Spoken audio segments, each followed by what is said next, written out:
É... Opa, tudo bom?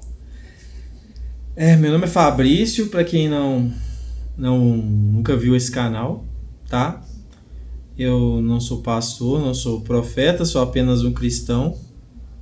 Eu falo da palavra de Deus todo santo dia, ou quando dá também, tem que às vezes eu já dei uma falhada em uns dias, né? Devido a cansaço, né? Essas coisas do dia a dia. Bom, mas vamos ao que interessa, né? Dessa vez eu vou falar sobre um assunto que as pessoas às vezes me perguntam, principalmente cristãos novos. Pergunta para mim, já deve ter perguntado para outras pessoas em outras igrejas também, em outros lugares, né? Pergunta assim: Fabrício, onde eu começo a ler na Bíblia? Interessante, né? Onde eu começo a ler na Bíblia? Aí a pergunta padrão de muitas pessoas começa nos 4 evangelhos, né? Mateus, Marcos, Lucas e João. E depois vai adiante, né? Aí você lê Provérbios, Salmos, né? É válido. É válido. Só que é o seguinte, se você começar lendo de Mateus, Marcos, Lucas e João, que é o evangelho que conta a história de vida de Jesus, depois Atos dos Apóstolos, que conta a continuidade dos apóstolos aí já sem Jesus, né, como homem, né, apenas em espírito. É interessante, só que fica aquela questão, né? Se você for olhar lá, como Jesus chegou e chamou André, Pedro, João, e eles foram. Mas você já se perguntou, por que eles foram? Uma pessoa estranha, parece do nada. Fabrício, vamos ali comigo? Eu vou? Você vai? Acho que não, né? Acho que não. Por isso que a gente tem que começar a ler a Bíblia desde os primeiros livros. Se fosse do primeiro livro mesmo, começaria de Gênesis, Jó, né? Que Jó é um dos livros mais antigos, né? E depois Jó, depois Êxodo, né? Porque Jó é tão antigo quanto. Só que aí a Bíblia foi colocada de uma forma, vamos dizer assim, didática, né? Aí tem muita gente lançando aí manual da Bíblia. Interessante, é um manual da Bíblia, vai me ensinar a ler a Bíblia. Não, irmão, ninguém vai te ensinar a ler a Bíblia, você já sabe ler, você foi alfabetizado na escola. A metodologia, que muitas vezes tem manuais e tudo, para uns servem, para outros não. Mas Fabrício, eu posso ler a Bíblia, não pode ser lida como um livro comum? Claro que não, porque ela é um livro espiritual, um livro inspirado por Deus. Mas é que negócio, você tem que ler. O ideal de você saber uma história é com todo o seu contexto. Você não começa um livro pelo meio. Então, se você começar a ler a Bíblia pelo Novo Testamento, aí você vai lá até Apocalipse, ou tabulado lá, Mateus, Marcos, Lucas, João, Atos, Salmos, Provérbios. É válido, só que você só vai começar a entender por que aqueles 12 homens seguiram Cristo se você ler lá atrás a história dos profetas. Aí que você vai entender que eles seguiram Cristo porque foi anunciado lá atrás. Isaías cita isso claramente. Isaías fala até que muitas vezes a gente vê Jesus lá de olhos verdes, alto, esbelto, tanquinho, né? E Isaías fala até que Jesus não era tão belo. Entendeu? Isaías fala que Jesus não era tão belo. Não tinha formosura alguma como homem. Tô até localizando aqui para mostrar para vocês que tem isso aqui na Bíblia. Tô olhando aqui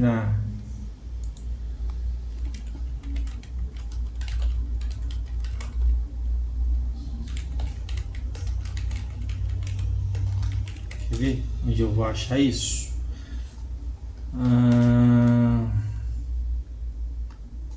É Isaías 53, 1. Não, 53, 2.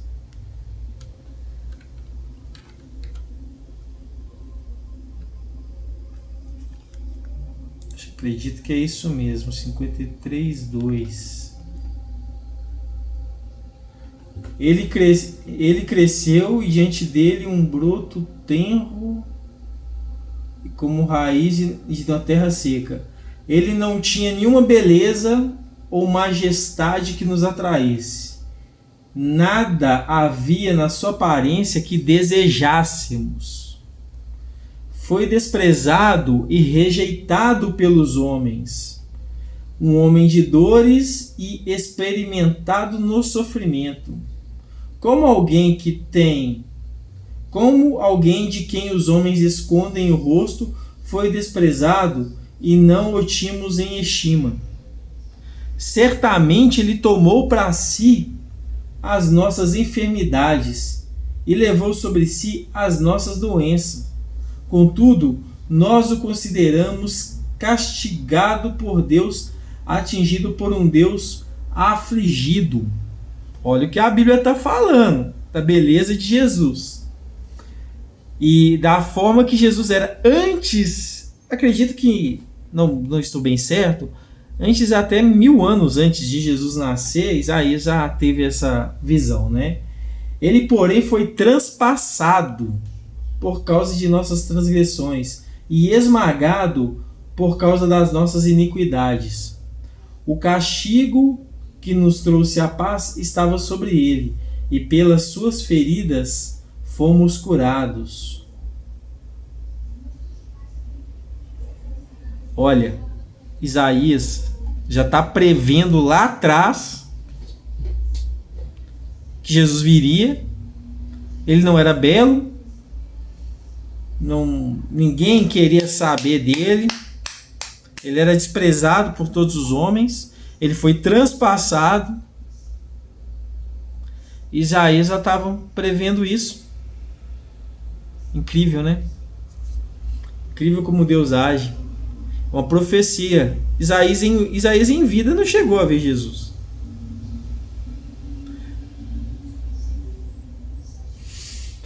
Ele ainda fala: todos nós, como ovelhas, nos desviamos. Cada um de nós se voltou para o seu próprio caminho. Mas o Senhor fez cair sobre ele a iniquidade de todos nós. Quer dizer, cada um foi seguir sua vida. Ninguém ligou para Jesus. Todo mundo desprezou ele. E foi assim realmente. Até aqueles 12 homens que seguiram Jesus, na hora mesmo os romanos vieram, não puderam fazer nada. E muitos Judas entregou, depois teve remorso, suicidou. Pedro, quando era perguntado se conhecia Jesus, negava, mesmo ele dizendo que jamais negaria Jesus.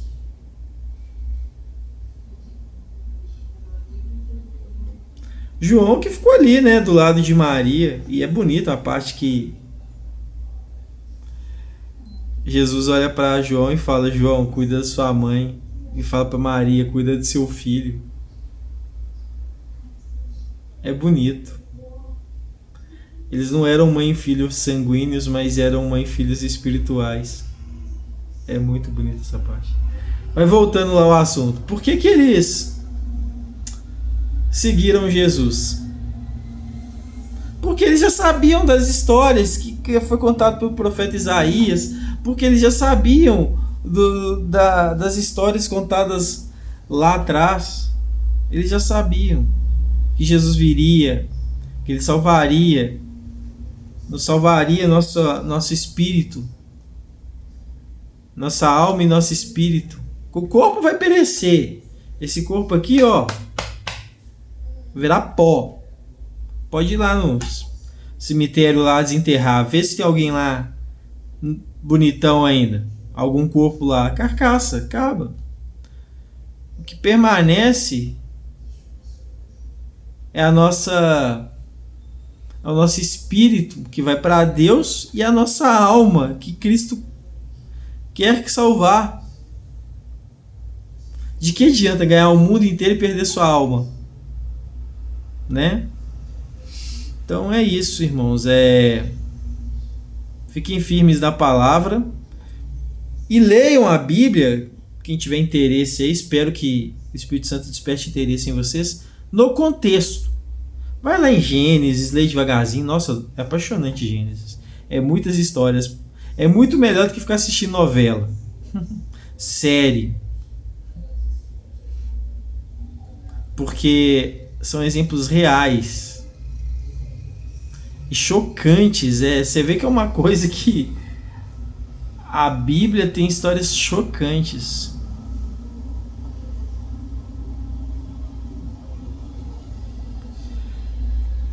Ó Senhor Jesus. Então aí o que acontece? Um texto fora de contexto gera pretexto, né? Então muita gente faz recorte da Bíblia, interpreta errado porque leu fora de contexto. Se você for ler a Bíblia, leia dentro do contexto. Começa lá, Gênesis, Êxodo, e aí vai. Vai ler todos os livros, Gênesis, Êxodo, Levítico, Números, Deuteronômio, Josué, Juízes, Ruth, 1ª e 2ª Samuel, 1ª e 2ª Reis, e aí vai. Que aí você vai entender. Tá certo que Jó tinha que estar lá atrás, né? Porque se for por ordem cronológica, você Gênesis, acredito eu, Gênesis, Jó, depois Êxodo, Levítico, Números, né? Porque como eu disse, né, a gente lê da forma correta, entendeu? Para entender o que aconteceu. Porque, inclusive para entender porque Gênesis chama Gênesis, porque Êxodo chama Êxodo, porque Levítico chama Levítico, porque Números chama Números. Tudo isso tem um porquê. Depois eu posso até fazer um vídeo explicando. Inclusive porque eu também não sei, então para mim fazer um vídeo explicando, não sei todos, né? Mas alguns eu sei. Igual Gênesis é porque Gênesis significa Gênesis, é a origem. Êxodo porque eles saíram da terra do Egito, né? Então, em Gênesis, olha que interessante, em Gênesis José levou eles para a terra do Egito. Só que aí Faraó morreu. José também já tinha morrido. E o Faraó que assumiu não se lembrava de José. E aí que o povo se lascou. Mas isso é lá em Êxodo. Aí o povo ficou doido. Aí Deus mandou um novo salvador, que era quem? Aquele menino que ia ser assassinado, chamado Moisés. Foi salvo pela irmã, foi criado pela filha de Faraó. Olha que história maravilhosa. E aí ele foi criado pela filha de Faraó, ganhou cultura e tudo. Depois Deus o levou para o deserto para tirar justamente aqueles, vamos dizer assim, os vícios, né? Para purificar Moisés. Depois que ele foi purificado, ele voltou para libertar o povo dele. Essa história mas eu já sei essa história. Algumas pessoas sabem, outras não. E eu tô lendo a Bíblia de forma cronológica, justamente para poder não ter texto fora de contexto, para não gerar pretexto. Outro dia eu estava no trabalho, olha o que aconteceu. Tinha duas faxineiras, né, serviços gerais, conversando sobre Deus. Eu achei legal. Só que cada uma tinha uma visão.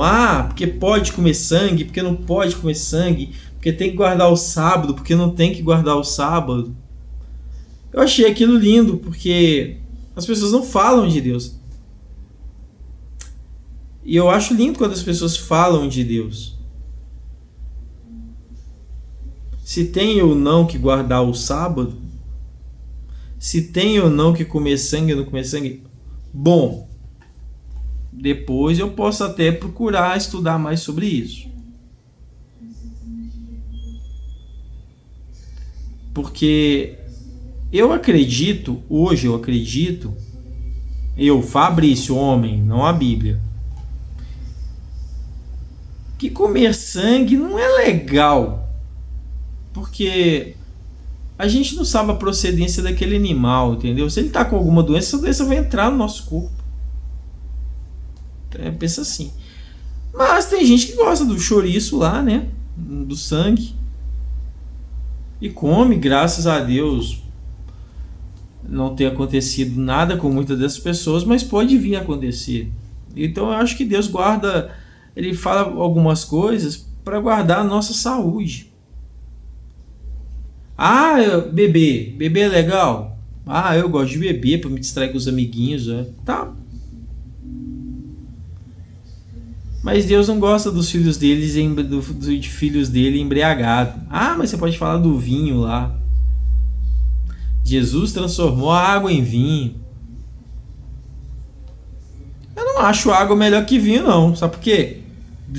Água mata a sede, é vida. Quando você está num deserto, você não está no deserto, num sol rachando, você não grita vinho, vinho, você grita água, água. O vinho não vai matar a sua sede igual a água mata. Matéria de sobrevivência, você vai querer água. Você queria água, porque água é vida. Depois também eu tenho que fazer um estudo para saber por que Jesus transformou água em vinho. Porque é o seguinte, Jesus ele não fazia nenhum milagre sem contexto, sem propósito. Entendeu? Sem propósito. Todos os milagres que Jesus fazia tinham propósito. Todos. Eu lembro quando eu era mais jovem, com meu pai ainda vivo, a gente ia na igreja e era explicado entre os irmãos lá, porque lá onde eu congrego, não é um homem falando apenas e os outros sim, amém. Não. É uma igreja que todos têm... Existe uma dinâmica. Espero que isso nunca se quebre lá, né? Porque corre esse risco, né? Todo lugar corre. Mas espero que isso nunca se quebre. Mas eu lembro quando eu ia lá e falava-se justamente desses que nenhum milagre é feito sem propósito. Nenhum milagre de Jesus é feito sem propósito. E por isso que Jesus, ele não... Muitas vezes ele não curava todo mundo. Fabrício, como assim não curava todo mundo? Não, teve... tem que ler, né?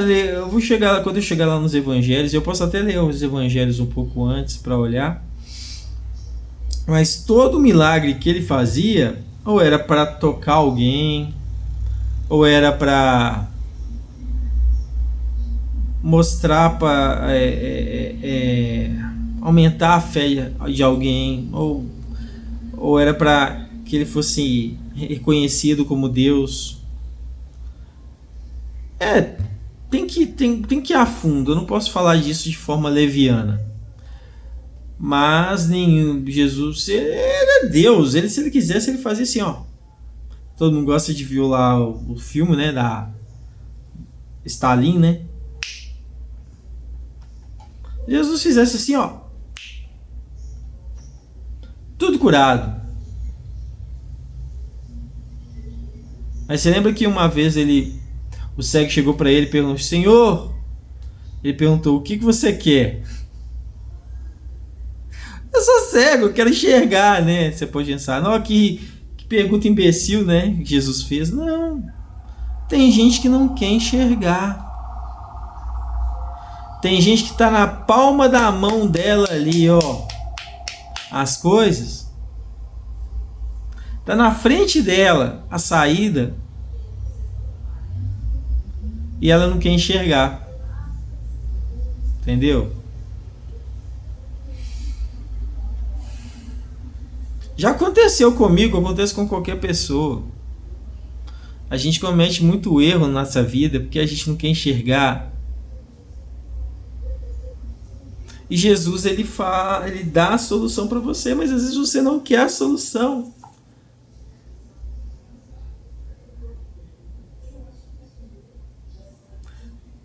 Ah, Senhor Jesus. Então, voltando lá, manual da Bíblia. Interessante. Bom. Eu mesmo tenho um manual aqui que eu baixei na internet. Quando eu estava querendo estudar a palavra. Ainda estou, né? Tanto que eu estou estudando. Mas uma vez eu ouvi e concordei. Você não pode ler a Bíblia de forma leviana de qualquer jeito. Começa com Mateus, Marcos, Lucas, João, porque Jesus estava lá. Mas você tem que entender o porquê que Jesus estava lá e por que naquele momento. E por que Jesus não já apareceu lá em Gênesis. Se ele é tão importante como homem. Porque é tudo no tempo de Deus. E Jesus existe no Antigo Testamento e existe no Novo. Só que no Antigo Testamento ele existe como Espírito. E no Novo ele se fez carne para se sacrificar e nos salvar.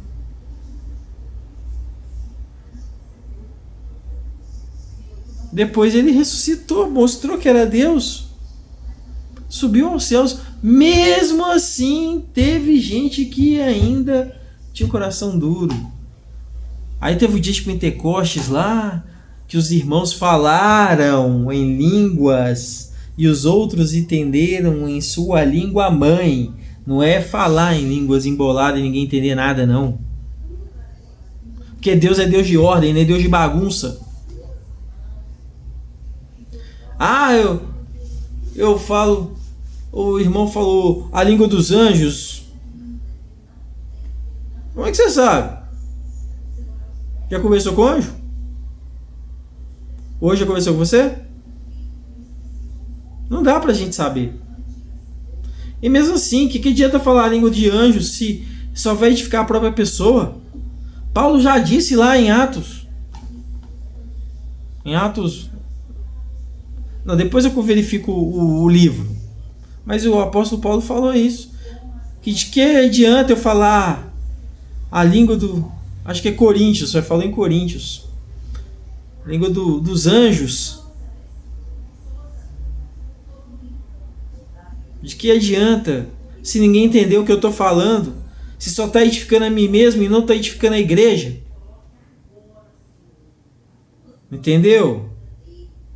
Tem que edificar a igreja. Então a igreja fala português? Fala em português. A igreja fala inglês? Fala em inglês. A igreja fala italiano? Fala escocês? Fala espanhol? Fala tailandês? Fala na língua dos irmãos daquela região. Não é ficar fazendo não. Isso é uma sacanagem.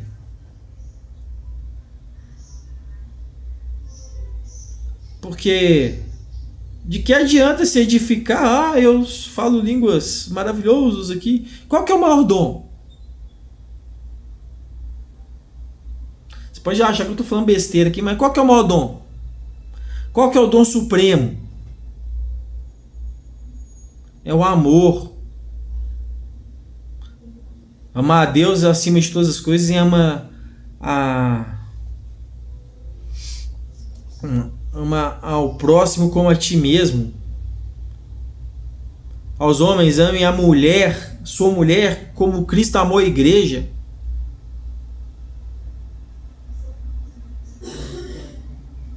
Amém? Então é isso, é o beabá da Bíblia. Pelo amor de Deus, gente. Muita gente está sendo enganada aí porque não lê Bíblia.